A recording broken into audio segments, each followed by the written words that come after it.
Chrome ஆப்ல வரக்கூடிய நோட்டிபிகேஷன்ஸை எப்படி ஸ்டாப் பண்றது அப்படிங்கறத பத்தி தான் பார்க்க போறோம். பார்க்கறதுக்கு முன்பாக சேனலை சப்ஸ்கிரைப் பண்ணிடுங்க. வீடியோக்குள்ள போலாம். மொபைல்ல இருக்கக்கூடிய செட்டிங்ஸ் ஆப் ஓபன் பண்ணிடுங்க. ஓபன் பண்ணிட்டு அதுல ஆப்ஸ் அப்படின்ற ஆப்ஷன் இருக்கும். அந்த ஆப்ஷனை கிளிக் பண்ணிடுங்க.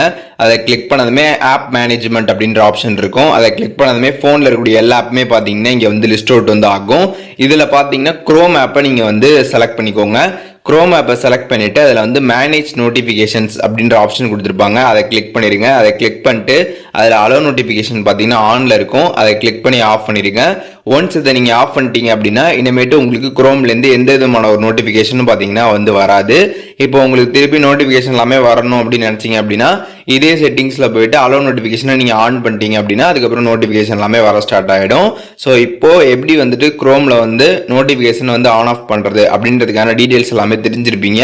இதில் எதுவும் டவுட் இருந்துச்சு அப்படின்னா கமெண்ட்ஸில் மென்ஷன் பண்ணுங்க. நான் எல்லாருக்குமே ரிப்ளை பண்ணுறேன்.